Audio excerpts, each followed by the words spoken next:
Assalamualaikum warahmatullahi wabarakatuh. Semoga kita semua selalu ada dalam lindungan Allah Subhanahu wa taala. Untuk materi PAI kali ini adalah mengenai dakwah Islam di Nusantara. Kita awali dengan basmalah bersama-sama. Bismillahirrahmanirrahim. Sebelum lanjut ke materi, kita akan kenali dulu kompetensi apa saja yang harus dimiliki oleh kalian semua setelah mempelajari materi ini.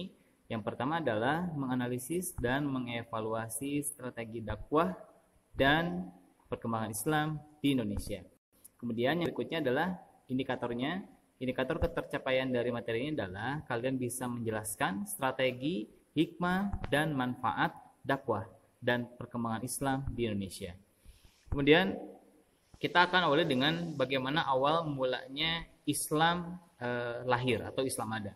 Islam ini lahir di Mekah pada tahun 611 Masehi, ditandai dengan turunnya ayat Al-Quran yang pertama, yang tentu kita semua ketahui, yaitu surat Al-Alaq, ya, ayat 1 sampai dengan 5. Kemudian bagaimana Islam itu bisa datang ke Indonesia? Dulu masih Nusantara, belum terbentuk Indonesia. Lalu bagaimana Islam datang kepada kita? Ya, mula-mula ajaran Islam berkembang di Mekah dan Madinah, kemudian berkembang di seluruh Timur Tengah, kemudian Eropa Selatan dan ke timur hingga ke kita, yaitu ke Indonesia yang dulunya adalah Nusantara.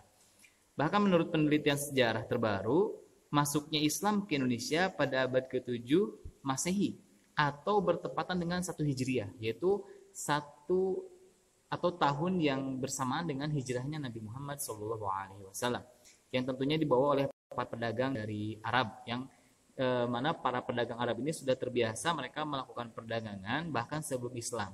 Jadi ketika Islam datang, mereka sudah beragama Islam dan memiliki misi keagamaan juga. Nah, berikutnya adalah salah satu gambaran peta penyebaran Islam di Indonesia, ya, yaitu mulai dari abad ke-7 mungkin ya sampai ke-16 Masehi, ya. Dari Mekah mulai masuk ke pesisir pantai Sumatera yang paling utara, ya.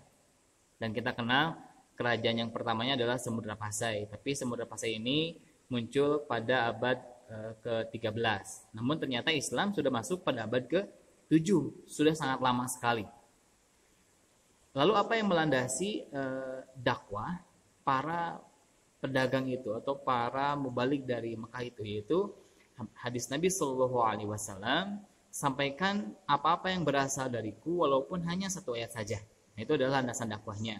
Kemudian apa yang menyebabkan Islam ini benar-benar bisa berkembang pesat di Indonesia, bahkan sampai seluruh Indonesia. Saking luas Indonesia ini mungkin bisa dianggap sangat sulit menyebarkan agama Islam. Tapi kenapa Islam bisa menyebar dengan sangat mudah? Nah, salah satunya adalah yang pertama, ajarannya sangat sederhana, tidak berbelit-belit, tidak sulit. Nah, kemudian yang kedua, syaratnya sangat mudah. Apa syarat masuk Islam? Tentunya syahadat, 2 kalimat syahadat, asyhadu alla ilaha illallah wa asyhadu anna muhammadar rasulullah. Kemudian yang ketiga adalah tidak ada kasta. Nah, ini yang menyebabkan mudah diterima oleh penduduk Nusantara saat itu yang awalnya beragama Hindu dan Buddha, karena dalam agama sebelumnya itu dikenal dengan kasta. Jadi adanya kedudukan-kedudukan tertentu yang membedakan strata sosial atau lapisan-lapisan sosial di masyarakat. Ada raja, misalkan ada yang harus lebih dihormati, ada golongan paling bawah, golongan sudra, paria gitu ya. Jadi mereka harus menghormati orang yang punya kedudukan yang lebih tinggi. Tapi ketika Islam datang, semua disamakan. Yang membedakan hanya satu, yaitu ketakwaan kepada Allah Subhanahu wa taala. Maka sangat diterima dengan gembira oleh rakyat Nusantara saat itu, karena ketika memeluk Islam, derajat mereka naik setara dengan siapapun, begitu. Kemudian yang keempat adalah ibadahnya sederhana. Nah, ibadah sangat mudah, tidak rumit, tidak berbelit-belit, tidak menghamburkan uang, tidak harus beli ini, beli itu, tidak harus membakar apapun, cukup dengan ambil air wudhu, melakukan ibadah sholat, asalkan menutup aurat. Itu sangat mudah sekali. Kemudian Islam ini disebarkan dengan cara yang damai, dengan cara yang santun, sopan. Para pedagang Arab ini benar-benar sopan, santun, menghargai para penduduk yang di Indonesia ini. Kemudian yang keenam adalah jatuhnya 2 kerajaan besar, yaitu kerajaan Majapahit yang saat itu kekuasaannya itu hampir seluruh Indonesia kalau sekarang, mulai dari Jawa, Sumatera, Kalimantan, Sulawesi, Maluku, bahkan sampai ke Irian. Bahkan ada beberapa negara lain yang masuk ke dalam wilayah kekuasaan Majapahit. Kemudian yang kedua adalah Sriwijaya, ini berada di Pulau Sumatera. Nah, ketika dua kerajaan ini jatuh, yang mereka berdasarkan agama Hindu dan Buddha, kemudian mereka jatuh, dan rakyat ini ketika melihat Islam benar-benar bisa menyamakan derajat begitu, sehingga akhirnya Islam dengan mudah masuk ke Indonesia dan diterima oleh penduduk Indonesia.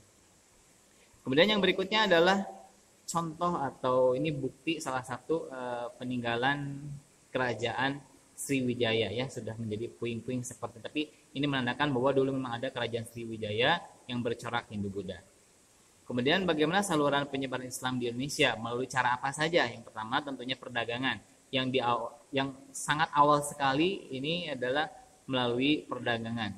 Kemudian yang kedua melalui perkawinan, pernikahan, menikahi penduduk pribumi. Kemudian tentunya kalau siapapun yang ingin menikahi seorang muslim, maka dia pun harus menjadi muslim. Nah, ini adalah salah satu caranya. Kemudian yang ketiga adalah lewat kesenian. Jadi para mubalik, para penyebar dakwah ini, terutama kita kenal dengan Wali Songo, mereka juga menyebarkan agama ini lewat sesuatu yang disenangi oleh masyarakat, yaitu lewat kesenian. Kemudian yang keempat adalah akulturasi dan asimilasi budaya. Jadi tidak menghilangkan, tidak menghapus budaya yang sudah ada, hanya mewarnai budaya yang sudah ada ini dengan corak agama Islam, sehingga bisa bernilai dengan ibadah. Kemudian yang kelima adalah melalui pondok pesantren. Nah, lewat pondok pesantren ini dilakukan berbagai macam teknik pendidikan, pengajaran agama, ilmu-ilmu tentang agama Islam. Nah, ini adalah salah satu saluran-saluran penyebarannya. Itu saja mungkin untuk pertemuan kali ini, sangat singkat sekali. Alhamdulillah, mudah-mudahan bermanfaat. Untuk tugasnya silakan catat yang penting dari materi ini. Wassalamualaikum warahmatullahi wabarakatuh.